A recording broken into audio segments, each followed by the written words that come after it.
W. Said, why the title Reflections on Exile, this book on essays?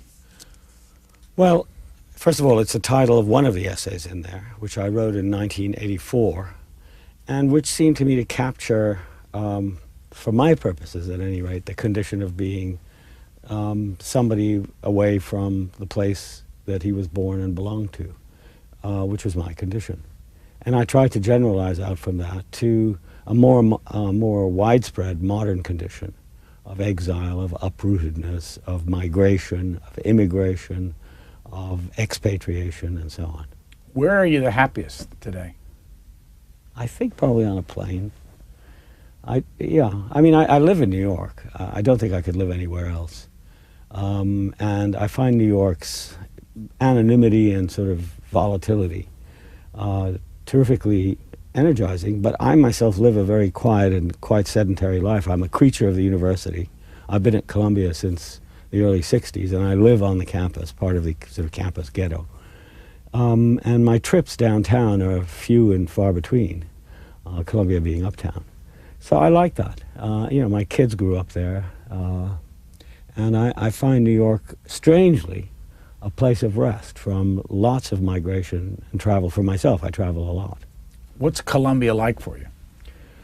Oh, it's a fantastic place. I mean, I've never been happier, I think, anywhere. I grew up, as you know, in schools and universities and have stayed there. And Columbia presents a fantastically challenging group of students. And that's the most important thing, that's to say, an unending contact with young people, which is why I went into teaching in the first place. Second, it's a great university and has a wonderful faculty, which has been extraordinarily good to me. And third, it has a marvelous library and great facilities concentrated in one place. It's an urban university, not like the Ivy League school. I mean, it is an Ivy League school, but it's not like the ones I went to, which are basically, resident places. And in that respect, it's the world for me. I couldn't be happier. Someplace I read in one of your essays or one of your interviews that there's a button in your home that would bring the police. Well, in an apartment I used to live in before I moved to the last one, I've lived in 3 apartments. In the middle one, during the 80s, the second half of the 80s, I was subject to a lot of death threats and attempts. My office at Columbia was ransacked and my papers burned on one occasion. And so the officers of the 26th precinct and the security services of the university thought it better, because of these threats, to have a kind of panic button in my apartment, which if you pressed it, rang in the 26th precinct, and a couple of minutes later some officers would show up.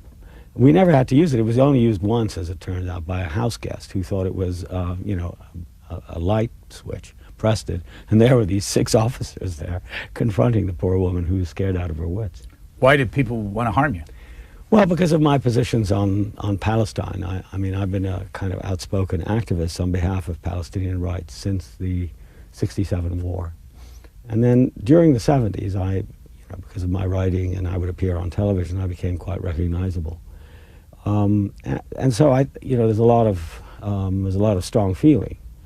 And I've been, persistent in my calls for Palestinian justice for Palestinians, the rights of Palestinians who were dispossessed in 1948.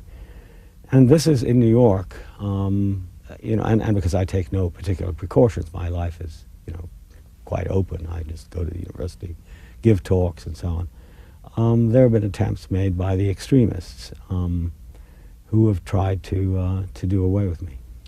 You say, though, that you've never taught the Middle East in a class. Never, no. The only thing I've ever taught is literature, actually. I've taught basically the literature in which I was trained and which I love, mainly English and some American, but French, German, Italian, comparative literature. And I've never believed in using the classroom to deal with political issues in which I'm engaged. So my work is very historical. And I've tried to expose the students to as rigorous a historical and aesthetic approach to literature rather than a political one. You ever have students try to get you to talk about the politics in the class? Well, not only get to talk about them, but in some cases, I remember during the 60s, my class was, I forget the word they used in those days, interrupted, or they tried to take it over. It was during one of the Vietnam, anti-Vietnam protests, in which I played a role. But they intervened in the class, like about 6 students. And my own students, who knew my position, actually got them, pushed them out, so the class could continue, because I said I wasn't going to continue. So that was really the only time. And then I think on one occasion, it may have been during the Gulf War, students put up their hands and asked me questions about what was taking place. And I said I'd be happy to discuss it, but not in a class on Irish literature. It didn't seem appropriate. So if you're in your apartment and you've got free time and you want to pick up somebody you enjoy reading, what book would you first reach for? It's hard to know what one I'd try. The newest one. I mean, I'm a shameless, how shall I put it? I'm a shameless purveyor of novelties. I like to read the latest book. I tend to read everything, from fiction to biography to nonfiction to books about Hollywood to history is something that tremendously interests me. But I usually have very little free time. So what I look for now, to tell you the truth, is escape. Because the pressure on me, I mean, I'm not well. My days are shorter. My energy is considerably less. So my favorite reading is something that will take me away from all the pressures of the world. And now I happen to be reading Sherlock Holmes for the 20th time. When did you first know you were sick? Almost exactly 10 years ago, in 1991. I discovered it entirely by accident. It was a routine exam, and the blood test showed that I had leukemia. What was your reaction?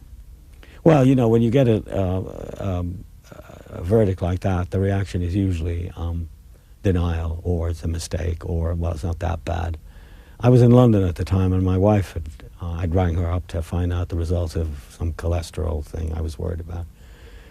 And it took me, I think, about a week. And then terror, you know, because you get shunted you know, from place to place by various doctors. I mean, my own intern had sent me to a hematologist, who then told me that he wasn't capable of treating me, so I had to find another doctor. So the first 2 or 3 months with tests going on all the time and different doctors and so on are really quite shattering. And then after a while, if you're lucky enough, as I was, to get a really good doctor whom you like, which I did about a year later, in '92, and he's still my doctor. You learn how to, I mean, because it's, in my case, I have a very persistent and nasty kind of leukemia. It's chronic, which means that basically there's no cure for it. So it's a question of your doctor coming up with therapies to keep it at bay, to just. So you learn to do the same thing with your head. I mean, if you keep it in the front of your head, then you can't do anything. And I would say it took me about 9 months to just, you know, it was like the center of my attention was to just push it aside like that. I mean, it's always there. And there's always some problem. And the longer you go, the more you know it's going to be complicated, because you get infections and things of this sort. How has it changed your thinking about life? Well, it makes me value life a great deal more. I mean, I now truly savor experiences as much as I can. I do what I want to do and what I really love to do. That includes music, it includes travel, it includes being with friends. But I feel more driven about things, you know, that I feel obligate me. Teaching is very important. Writing, and, you know, issues of justice and oppression around the world, which, you know, which grip my attention. Have you noticed others changing the way they deal with you? Yeah, you know, one of the strangest things I found, and I found it very difficult to deal with, was very close friends of mine, not many, but some, with whom I used to be in regular contact, suddenly stopped calling me. I mean, it was just too hard for them to deal with somebody who they thought was, you know, in the throes of a terminal disease. So I think that's the main thing. And then, of course, the ironic, or sort of funny, people who think you're going to die. And so you have colleagues who say, I'd like his office when he dies, kind of thing. Yeah, it's very weird. And, you know, there are numerous ceremonies that people feel they have to go through. It's all fantastically well-intentioned. But, you know, I had, in the middle and late 90s, I had some very bad years when I was really sick for most of the time. And so, you know, there were there were several conferences held in my honor. And you were treated with a kind of, I don't know what the exact word is, but almost in a kind of elegiac way, as somebody on the way out. But what you see today, I mean, sitting right in front of me, you look healthy and yeah. Well, thank you. I mean, I was in the hospital yesterday. I mean, I spent a lot of time going to. What's the main treatment for this? Well, it's hard to tell because I've exhausted all the main ones. And my doctor, who is, I think, the leading figure in leukemia, is an Indian doctor called Kanti Rai. He's one of the great figures, I think. He's a very interesting man. We've become very good friends. He's on the cutting edge. He's a great clinician and a researcher. So I'm now in basically experimental treatments because all the conventional ones no longer work. So I'm hoping he'll come up with something. I have a large tumorous growth in my stomach, for which he found earlier in the year an experimental treatment. It was quite ghastly, but I survived it, and the tumor shrunk. But it's coming. I mean, it's coming back. It's still there. So you have those kinds of considerations, plus the fact that any little thing, a scratch, can turn into a major infection. So you have to be careful. I'm a lot of the time on antibiotics, and I have periodical immunization treatments. You were how old when this happened? I was 56, I think. Yeah. 56. So that makes you how old today? Oh, I'm 65. I will be 66 later in the year. And when it happened, did you think you were going to live 10 years? No, in fact, I didn't even, no, I'll tell you the truth, I don't know. I don't know, I didn't think much about it. Because in a funny sort of way, your horizons and perspectives narrow. You don't think in terms of all the things I want to do the way you normally do. But you think in terms of more or less immediate things that you want to do. And you don't think in terms of surviving for X number of years. I just try not to think in those terms. So when, let's say 25 years from now, when people look back on you, what do you want them to say about you? Well, that I tried to tell the truth. It's very important that I was a good teacher, decent writer, and a good friend, and especially for my family, good father, husband. There's you brought along. We have actually a galley proof of a new book coming out in August of interviews, and I want to show you the photograph. You just received this. Where did this photograph come from? Well, this was a photograph taken it must have been in March, by Annie Leibovitz. It's very flattering, and it's going to be the cover of this next book. Collection of interviews, basically. And what is it like that somebody wants to publish a collection of interviews with you that go back, 15, 20 years? No, more than that. They go back at least 25 years. So the first one in the book is 1976. Well, it's very flattering. The idea was that of a colleague of mine who is also Indian, as it turns out, who is a former student of mine. And she had the idea originally to do a series of interviews into a book. And I just said I didn't have time to do that, But there were all these interviews I'd done. I do a lot of them I've done hundreds, really, over the years. Some of them were interesting. And so she took the time. Gauri Vishwanathan, her name is. She took the time to read through and pick out about 40 of them or something, and we put them together in a book. I mean, basically, I was embarrassed a bit. Now, you do a lot of this. You sit for interviews a lot. Yeah. Do you remember them? And if you do, what's one that you remember and why? Well, I'm sure I'll remember this one. But I remember one in particular, and actually my short-term memory is really quite bad. So I tend not to remember them. But the one I do remember in particular recently, it was about a year ago, the summer of 2000. The leading Israeli daily, which is called Haaretz, had been in touch with me through one of their leading sort of profile and interview writers. And he came over in August, and we spent 3 days talking, basically. And then he produced this long interview, which is in this book, yeah. It's the last interview, right, in the book. And I remember it because it was quite an amazing thing. In the first instance, I don't think an interview like that about the Palestinian problem and the history of Palestine and my views on Palestine could have been published in an American journal or newspaper, simply because it's too frank. Here's an Israeli who's right on the line, who in fact lives in the same area where I was born, in Jerusalem, in West Jerusalem. And so there was that. And he asked all the questions about return and what happened in 1948 and all that sort of thing. But much more important is it wasn't adversarial. I mean, it was a conversation such as this. You know, a man asking me questions with great politeness. They were very searching questions. And, you know, he was there to listen to me, not to give me a lecture on what I should be thinking and what I shouldn't be saying and all this sort of thing. And third, the most important thing I think of all was that it was, you know, published by a leading Israeli journal. I mean, it was the, you know, Haaretz, which is the New York Times of Israel, basically. And you know, they published it pretty much as we did it. I mean, he edited it, obviously, it was much too long. But it was very well edited, and it was eminently fair. What was the fallout from it in Israel?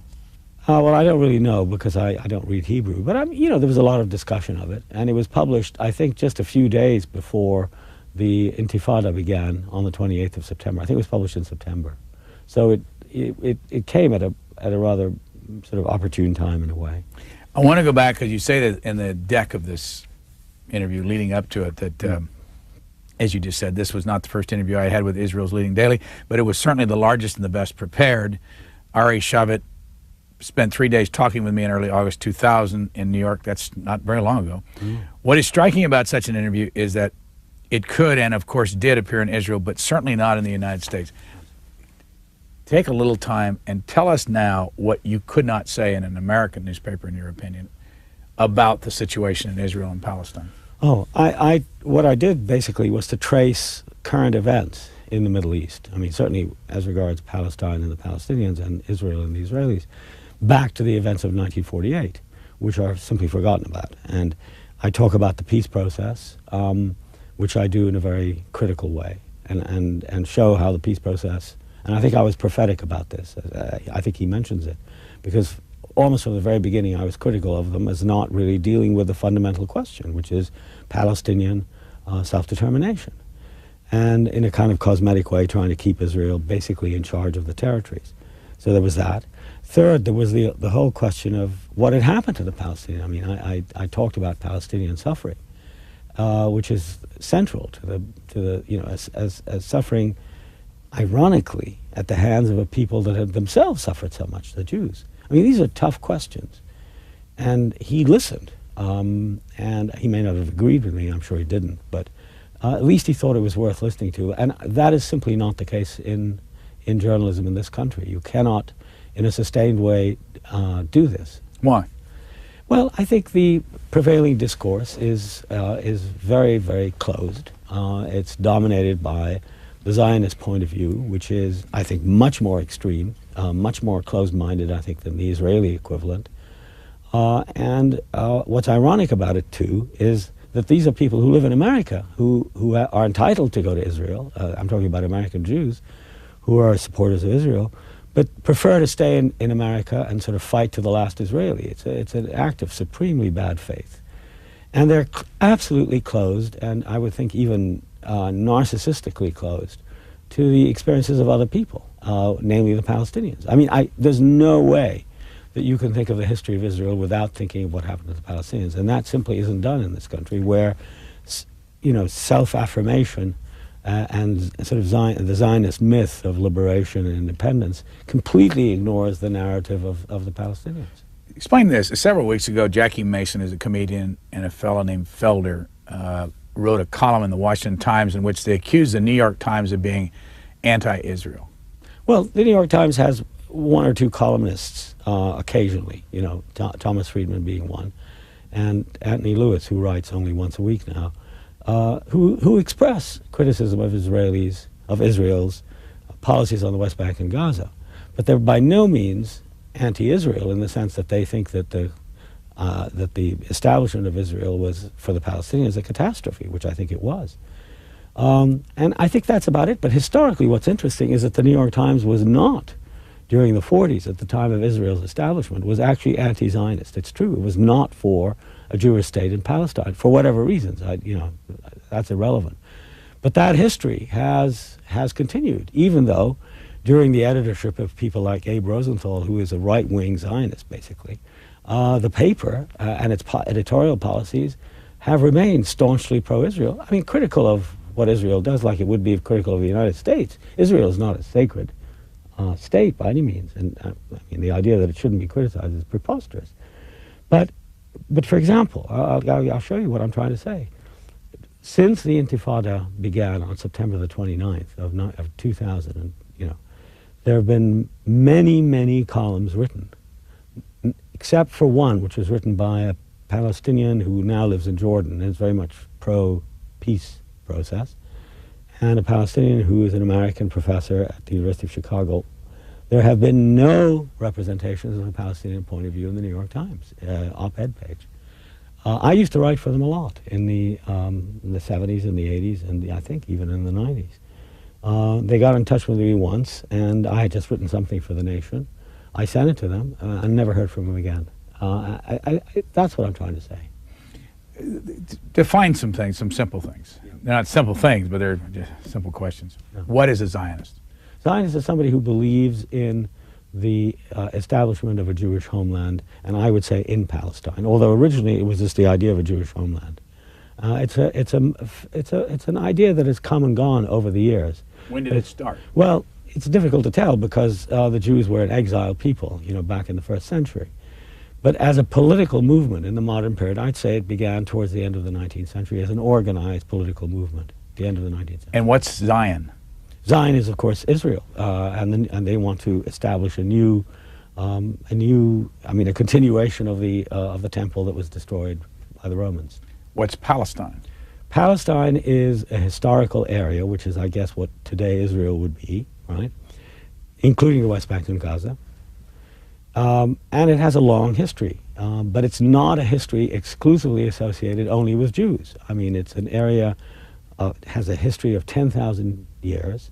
It's been associated with Judaism, with all the monotheistic religions, Christianity and Judaism, and Islam as well. But literally dozens, if not hundreds, of civilizations have come and gone. So Palestine includes all those histories.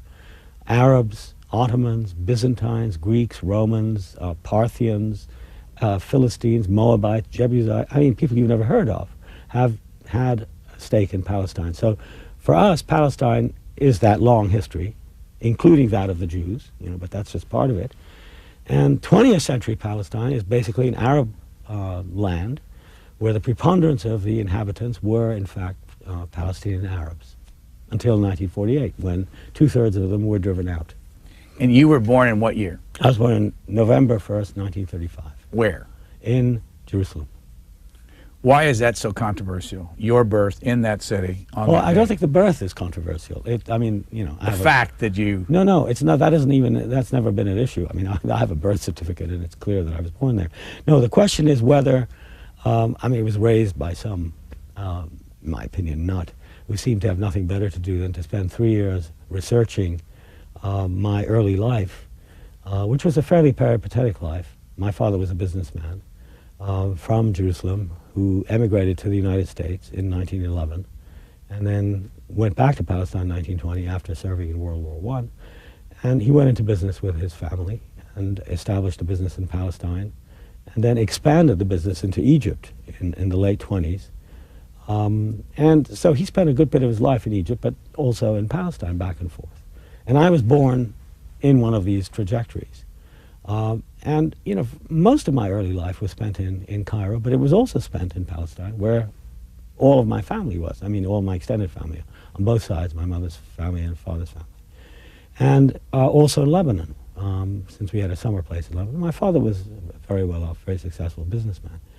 And what this character was trying to show was that I was not as Palestinian as I claimed to be, and that I wasn't a refugee in any sense of the word. I had become, through my writings and appearances on television and so on and so forth, he claimed that I had become a kind of symbol of Palestinian refugeehood. Complete nonsense. I never said I was a refugee. I did say that I couldn't go back, which is true. I mean, any Jew born in anywhere can become an Israeli and go and live there. I can't. I was born there, and I can't return. So he took that and he said, well, the house was registered, it was in my family's name, certainly not in my name. And he proved that I was in Egypt, which is obviously true. I was in Egypt, and my family did have a house there, but we also had a house in Lebanon. And he interviewed lots of people, many of whom he misquoted, who then wrote me and wrote him. He tried to get the book published, I mean his essay published, at the same time that my book was about to appear, which he didn't cite. And he was unsuccessful with, for example, the New Republic, which wanted him to do a fact check based on my book, and he said he didn't want to do that. So he finally published it in commentary, and it was just done to just try to discredit me. But in the end, he was just sort of laughed off, I think. Born in 35, left Israel or Palestine in what year? Well, the last time I was there was in the December of 47. And you would have been at that time about 12. Do you remember it?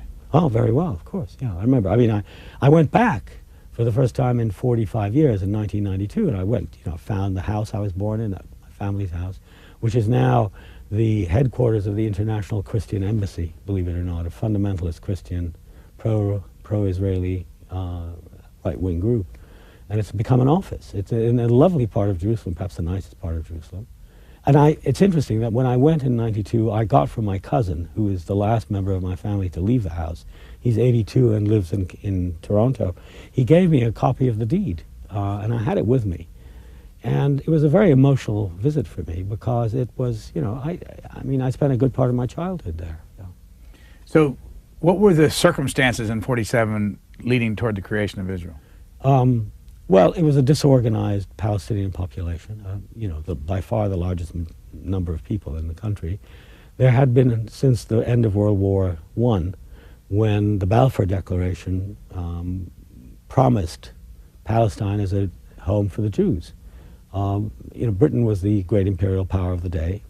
And during that period, from the mandatory period when the British were in charge of Palestine, which is when I was born and grew up, they allowed Jewish immigration into Palestine. It never amounted to more than about 25 or 30% until the war broke out in late 47. How many people were living there then? Well, there were about 1 million Palestinians, of whom later 870,000 were driven out, and about 120,000 remained, and about 1 million Jews, less even than 1 million Jews, but they were all the result of immigration. There was a small Jewish community there, but much, much smaller than the Palestinians, and much smaller than the numbers of people who came in during the period, in the 30s, and especially after World War II, after the Holocaust. It became a kind of a refuge. That aspect of it is quite tragic, But nevertheless, it was the land of another people. And, one of the great slogans of the Zionists was that a land without people for a people without land. I mean, they just simply overlooked the presence of these, they used to call us, natives, who were there. And the Palestinian community was not well organized by any means. It wasn't well armed. It had just lived through a long 3.5-year revolt against an intifada against the British in the 36 to 39. So it was depleted. The leaders had been deported or killed. The British had cordoned up. What the Israelis are doing now, the same thing against the Palestinian uprising for Palestinian independence, and to try to stop these waves of immigrants from coming in. And the result of that was a community that was, very depleted, leaderless, unorganized, facing a community that had come out of World War II, been trained by the British. I mean, Moshe Dayan, for example, had served in the British Army and was trained, as was a whole Jewish battalion, by the British Army. We had no such training and no background, well armed, well organized, and they had a plan. And the plan was to dislodge as many Palestinians. It was simple. The phrase is, more land and less Arabs. And Ben Gurion was part of it. Every major leader of the Zionist movement envisaged the emptying out of Palestine of its native inhabitants and bringing in Jews to replace them. And that's what happened in 1948. Exactly. Palestinians were defeated militarily. There was a half-hearted attempt by a group of Arab armies to come into the aid of the Palestinians, but they amounted to less than a third of the Jewish force that was there. Arab states in various conditions of decline, some of them colluding, Jordan, colluding with the British so that King Abdullah of Jordan would get the West Bank, which is in fact what happened, and not enter the war against the Haganah. And the result was this enormous wave of refugees, about 900,000, 870,000, who are now number 4.5 million. and my entire family, we left, my parents and I left at the end of 1947. We went to Egypt. We had a home there. But the rest of my family, on both sides, my extended family, the entire lot of them were made refugees, so that by the spring of '48, there wasn't a single member of my family left in Palestine. Today, the total number of Palestinians worldwide? I'd say 7.5 million, 4.5 refugees, little less than 3 million West Bank and Gaza, and about 1 million inside Israel as the people who were left behind, who are now Israeli citizens. What's it mean to be a Palestinian? And is there a religion involved in this? No, because Palestinians, I happen to come from a Christian background. My family was, of all things, Episcopalian. I was baptized in the mission church there. But it's a preponderantly Muslim group. And I think all Palestinians suffer from the pangs of dispossession, because don't forget, Israel has become a great success story, except for the Palestinians. In other words, it's celebrated in the Western press, it's considered a democracy, it's a liberal European country, and a lot of it, but not all. I mean, it has all kinds of things that are never looked at. And it gets the largest amount of aid of any country in the history of foreign aid. It gets to, officially $3 billion, but sometimes bordering on $4 and $5 billion a year from the United States, the U.S. taxpayer. And the problem for Palestinians is that our history is not acknowledged, you see. In the paeans, in the endless stories about Israel, not anymore, but there was a time when in the 50s and the 60s and the 70s, Israel was celebrated as a bastion of democracy, the outpost of this, that, and the other thing. We were forgotten, and we had to watch as this country that had destroyed us basically got all the praise, and we got nothing. So our main battle has been A, to survive, obviously, B, to recreate our national identity as a people, as opposed to a collection of refugees or miscellaneous Arabs, as we used to be referred to, and third, to have self-determination, which means some form of sovereignty in the country from which we were expelled, and which every protocol in the world, including the UN Charter, the Bill of Declaration of Human Rights, everything allows us to return to. I mean, the Kosovo War was fought to let the Albanians return, and every refugee in the world potentially has the right to return, except us. And this invidious fate is what we feel as Palestinians. What is your reaction when you hear American journalists or people say, well, we are for Israel because they are a democracy, and nobody else in the Middle East, Palestinians included, are interested in democracy? Well, we'd say that's simply untrue, because Israel is a democracy for Jews. For non-Jews, the 20% of the people who are not Jews inside Israel are treated as, well, I mean, they're treated as blacks used to be treated in this country. Can they vote? They can vote, but they're municipally, until 1966, for example, they were ruled by military edict. And until now, no non-Jew in Israel, no Palestinian, can own or lease or rent land, because 92% of the land in Israel is owned in trust for the Jewish people. I mean, that's a racist landholding law. If it was applied in this country, saying only whites can own, or the land of the United States is for whites only, nobody would accept that. But in Israel, that's the way it is, in a country which is not totally Jewish. So it's not democratic. If you don't have to be Jew, and no non-Jew can return. Any Jew anywhere has the right to return. Israel is a country without a constitution. It's a country without a Bill of Rights. And most important from the point of view of international politics, it's the only country in the world that has no declared borders. So when you talk about Israel, what are you talking about? You're talking about a country which has yet to declare what its international borders are. Do they include the West Bank and Gaza? Sharon seems to think that they do, for example. So, it's a much more complex question than American journalists saying Israel is the only democracy. It's simply not true. Why do so many Americans support Israel then? Because they don't know anything about the story of the Palestinians.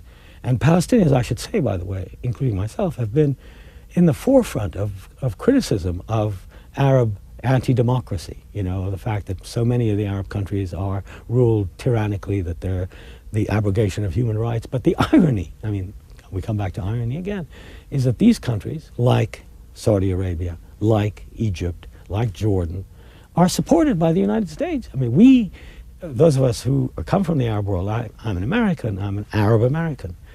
And it's a source of great pride for me to be an American, but also great shame and sorrow that the United States is not supporting the many struggles within the Arab world to end censorship, to end illegal imprisonment, to end torture, to end the absence of freedom of opinion and so on. So why? Because the U.S. supports these governments, because they're seen as strategic allies, and because, of course, the United States wants oil. It's a fantastically oil-rich area of the world. Why is it if in almost every case, if we put a Jew in this room with you, there would be a real never seeing of No, that's not true. Absolutely not true. I mean, I don't mean to imply that you can't find Jews that would agree with you, but you can get an easy argument going and a angry argument going about what is what's at the center of all this. Well, it's a very emotional issue, but I do want to say something that's very important. Is that over the years, speaking for myself, but I'm sure for others as well, that in my struggle for Palestinian rights, there have been many Jews, Israeli and non-Israeli, who have played an extremely honorable role as critics of Israel, upholders of universal standards of human rights. It's very easy to support human rights in South Africa during against apartheid, but then to come and say, what about the same laws? Apartheid laws is what they are in Israel that say that Palestinians can't travel, they can't reside, they can't work. All these things are applied to Palestinians. They say, well, no, we can't, we're Jewish. Well, there are many Jews who don't agree with that double standards. In America, in Israel, in Europe, elsewhere. So I don't think it's true. But the ones who would want to disagree with me and fight me do so for two reasons. One is emotion. They feel that in some way I oppose a Jewish state. I don't at all oppose the presence of Jews and self-determination for Jews, just as long as it doesn't take place at the expense of others. And the second reason is that they're ignorant. They do not know the facts. Many Israelis are only now, 52 years after the establishment of the state, beginning to discover the events that took place and how Israel was born. It was by no means a clean birth. It was a very ugly situation for the majority of people in the area who became refugees. Give us an example of what you're talking about. Well, about the refugees. A lot of the recent research on what happened in 1948, which shatters the myth of Israel fighting a war of liberation and the refugees fled because they were told to, is being done by Israeli historians who have looked in the archives, which have been recently declassified, of the army, of the Haganah, which show that there were orders to disperse Rabin, for example, who's often celebrated in this country as a great warrior for peace. He was personally responsible for the expulsion of 60,000 people in the towns of Lid and Ramleh in the spring of 1948. So, and Dayan himself said in the early 70s, he said, every village, every country, every town in this country used to be an Arab town, and we destroyed them. So, these facts, as they gradually become known and accepted, it's not just a matter of known. I mean, you can deny it. But I think there's now a growing consensus that the Palestinians didn't appear from nowhere, nor are they fanatics bent on the destruction of Israel for no other reasons than that they hate Jews. That's complete nonsense. I think that's changing. Do you think it really can ever be solved? Yeah, I do, actually. I don't think it can be solved militarily. I mean, that's what's so tragic about what's taking place in the occupied territories and with the failure of the peace process, that, people think that if you bomb Palestinians, they're going to, in the end, give up. They're not. I think we need a climate and culture of coexistence, and that's going to take time. But I think it can be solved. Human beings are very stubborn, and I think what you need is a slow seeping in the consciousness that the other people are not going to go away, that Palestinians will have to recognize that Israelis are not going to go away, and likewise Israelis who have all the power. It's very asymmetrical. Will have to realize that Palestinians are not only not going to go away, but they should be treated and must be treated as equals. What role does American taxpayer dollars play in this? And we're $3 billion a year to Israel, $2 billion to Egypt. Close to $1 billion to Jordan, and crucial. And should Americans pay this kind of money? Absolutely not. I think first of all, most of the money is going for military purposes. I mean, Israel gets a huge amount of military aid. So does Egypt. And I think the bane, and Jordan, the bane of the Middle East has been the militarization of society. So that Egypt is a military society, Israel is a military society. In Egypt, for example, the army is the largest employer in the country. So we're talking about something that goes beyond genuine need. They're not attacking each other. So I think American tax dollars should, number one, stop going for military purposes. And since most of the money goes to Israel, and Israel is the only one that uses its army in this way to attack civilians in Lebanon. I mean, they had a military occupation of Lebanon for 22 years against every law in the books in this country, according to foreign policy, and has been in occupation of the West Bank and Gaza for 33 years. That should stop. Second, I believe that the American taxpayer should become aware of what the issues are and support peace processes for peaceful change, which are the most extraordinarily needed now. You need the enfranchisement of women. You need the participation of citizens in what are basically oligarchies and autocracies of one sort or another. And there is a growing sense of a human rights movement in the Arab world, which is profoundly shocking now, the situation. What's your reaction when people call you the professor of terror? Who started that? That commentary again. A Jewish magazine in this country, well, monthly, some guy wrote an article, called me the professor of terror.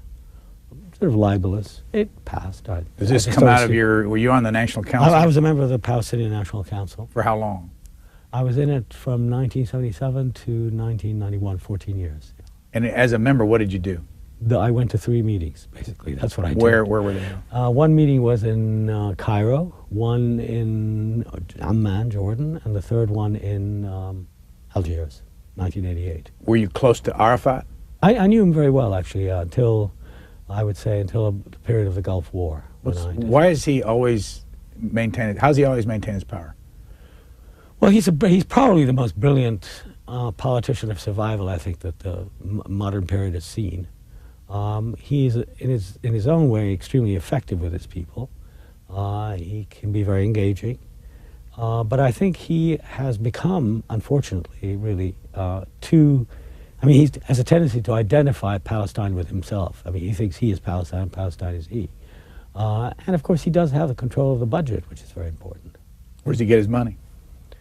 Well, I don't really know. I mean, he's gotten it from the Gulf states during the period until '82. He gets it from various international agencies, the World Bank and so on and so forth, and the European Union mainly. And he keeps very tight control of it. You say in one of your interviews, I do not trust religious movements. No, I don't. Why? Well, I think, once you start involving in the affairs of the world, which is made by men and women, I mean, the world is a historically constructed thing, I believe. Once you start involving God in them and bringing in to these affairs revelations and edicts from on high, then you leave the world of negotiation and politics, and you enter a world of absolutes and, I believe, extremism. You say on another topic, you say, I generally try to talk about the question of education, about the development of a critical consciousness, about education as a form of resistance against the invasion of the mind by wall-to-wall television, prepackaged news, and the rest. There, I feel I am continuing it.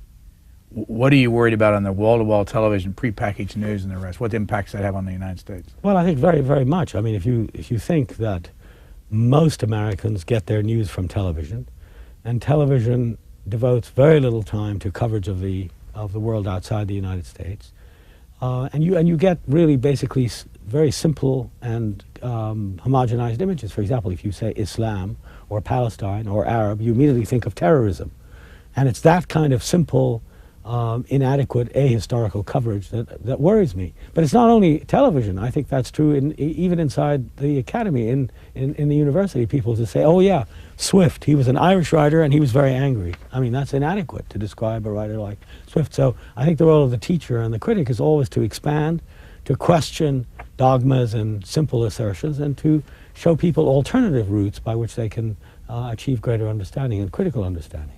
In the book of your essays, first of all, where's this cover come from? Oh, this is well, it came from a clever editor at the Harvard Press that published the book. But it's a portrait of Dante, a 19th century portrait of Dante, in exile. He was a famous exile in the 14th century, a great poet of the Divine Comedy. And he was exiled from Florence. And he's one of the earliest symbols of the wandering humanist. There are 46 essays in here. The one that I thought was the most unusual, or just it didn't fit as much as some of the rest, but I want to ask you about it, was number 11, Gray Eminence, Walter Lippmann. Yes, yes. Why did you write about Walter Lippmann? Oh, for a moment I thought you could ask me about the belly dancer I wrote about in there too. But Walter Lippmann was a very important figure to me when I was growing up. Actually, when I came here when I was 15, and he was the accepted kind of pundit. That would have been 1950? 51 I came, 51. yeah. Moved to New York? No, I came first to boarding school in New England. I was there for 2 years, and then I was an undergraduate at Princeton, and then went to Harvard for 5 years to do my PhD. So I was 11 years. At some point, you don't want to tell us what that school in New England was, because you were somewhat critical of it. Will you want to tell us today? Sure. I mean, I talked about it in my memoir. It's called Mount Hermon. It's in Massachusetts. I found it very stifling in a way for me. It was a religious school. And don't forget, I had come from a rather warm climate and a different system of education. I just found New England piety a little hard to take, plus the snow, which I'd never seen before.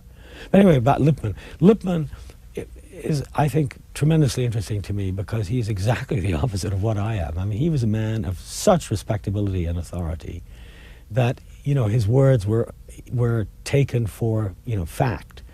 Partly because of his connections, but above all because of his closeness to power in this country. And I've always been very far away from it, so I thought it was an interesting study. It's a biography of Lippmann that stimulated this essay by Ronald Steele. That got me. Did you ever know Walter Lippmann? Never, no. He was just a figure. Did you read him? I did. I read him. I read several of his books. In fact, I first heard of him when I was in boarding school. His name was suggested to me as somebody one should profitably read as an authority on the public sphere, which has always interested me. You say Lippmann's achievements and his eminence derive less from opportunism than from his principal belief in the necessity of balance and realism, which of course are the very code words of American establishment beliefs. Right. Explain that. Never to be too controversial. Never upset people with your ideas, although there was an exception in his career. Toward the end of his career, he opposed the Vietnam War, but well after it started, and I think for the wrong reasons. You said he was 75. Yeah, he was 75.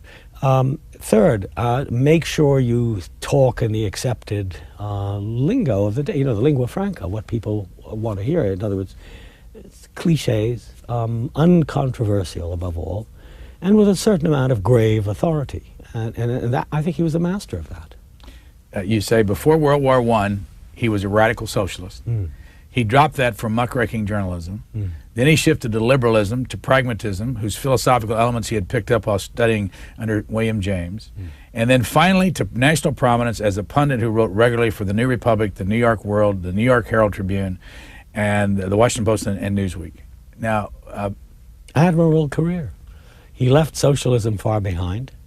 He eschewed anything to do with revolution or radical social change, and he became the pundit. He became the figure of the pundit who spins out these columns of, I think, kind of reassuring wisdom that they effectively confirm America's eminence in the world, the fact that people are thinking about its future with a certain kind of paternal, or patriarchal, I should say,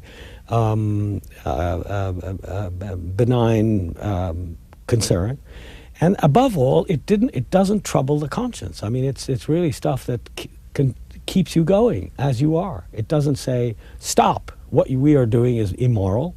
It's wrong. We should be doing X and Y and Z. Who do you admire in American journalism, columnists and people like Walter Lippmann today? Anybody? Not too many. I wouldn't say, not the ones who write regularly for the big journals that, in a sense, require a certain, first of all, a format. And my favorites, the people I read with interest, are, would include people like Christopher Hitchens, like Alexander Cockburn, from time to time Gary Wills, people who are sort of alternative figures, who write from a different point of view, who are there. William Grider in the Nation, excellent. Are your students inquisitive about this kind of stuff? Less and less, I would say. You know, I think they're more interested in advancing in their professional careers than they used to be, say, in the 60s and the 70s. Do they know anything about you when they get to the class? I think they do now, yeah. Unfortunately, yes.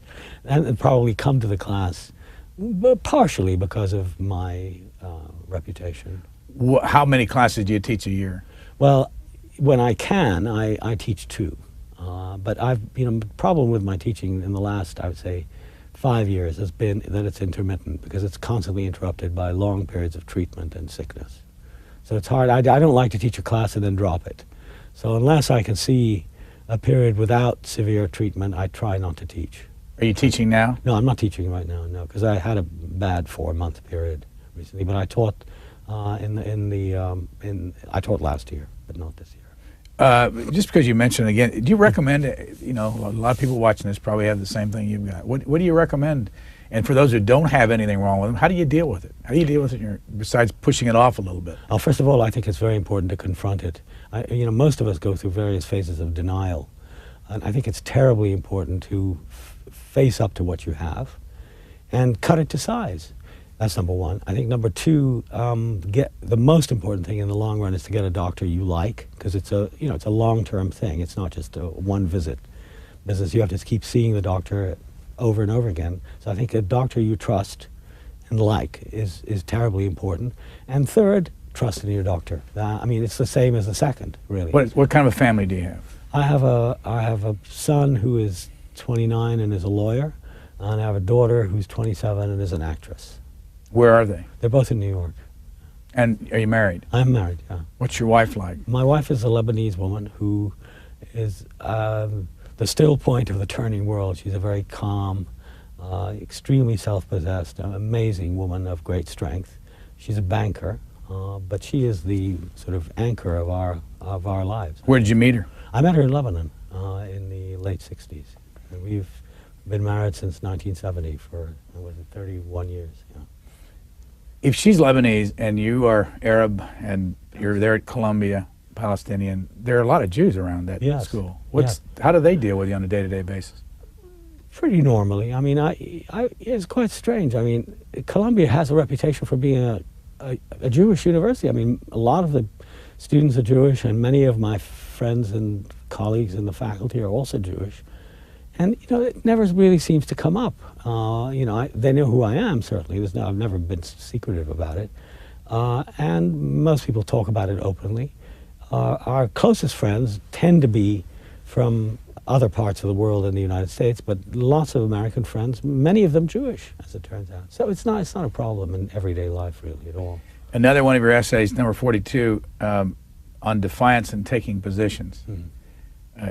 You write, in other universities and other parts of the world, of course, the academy is part of the political system, and academic appointments are necessarily, very often the case, outright political appointments. This isn't the way it is in the United States. Not really, no. I think the American university, which is, God knows it deserves a lot of criticism for many of the things that are wrong with it, but all you have to do is to go to places where the university is part of where the university is a state institution, to realize that in many ways the American university is a utopia. We have the best life possible as members of a university. There's basically freedom of expression and research. There's a freedom of exchange, and it's basically a meritocracy. It doesn't matter who your parents are, how much money you have, that you will achieve what you can achieve on the basis of your work and on the merit of your work. And it's an amazingly, I think, effective institution. Wow. The most recent publicity you got was for throwing a rock. Right. What's the story there? Well, the New York Times even retracted. It's a silly story, but basically, in the summer of 2000, my wife, as you know, is Lebanese, and my 2 kids and I were in Lebanon for a family occasion. And we went to South Lebanon, from which, this was early July of 2000. The Israelis had just been thrown out of the south, where they had been in military occupation, for 22 years. And, it became a tourist attraction to go to the south and visit the areas where the Israelis had been, the prisons that they had established, the villages they had destroyed and stuff. And the last stop is to go to the border, where there's a barbed wire, encampment. where there used to be an Israeli interrogation center where lots of people were tortured and beaten up and so on, and is now evacuated. And on the other side of the frontier, about 300-400 yards away, is a watchtower, which is completely sealed off. You can't see if there was nobody in it when we were there. Anyway, so everybody who's there picks up stones and little pebbles and just heaves them across the border. And I was drawn to this because my son did it, and I thought, well, you know, in kind of Oedipal way, can I throw as far as he can, which obviously I couldn't.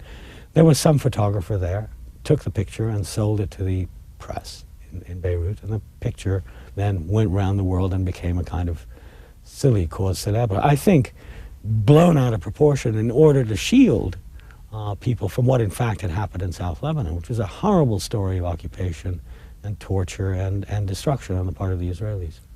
What is your guess, and we don't have very long time here, what is your guess how this will all be solved someday? Well, it's difficult to guess. I think this is a very, very dark period. I think probably the darkest in a whole series of declining moments.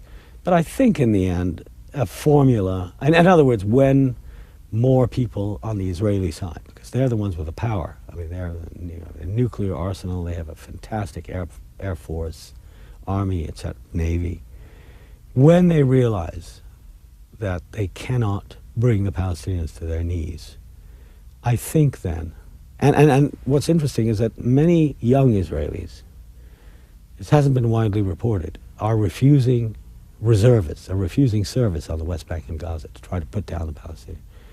When there's a meeting of minds of like-minded people who want coexistence on both sides, I think there's a hope for the future. But now it doesn't look very good at all. This is the cover of the book, Edward W. Said, Reflections on Exile, some 46 essays. We thank you very much for joining us. Thank you for having me.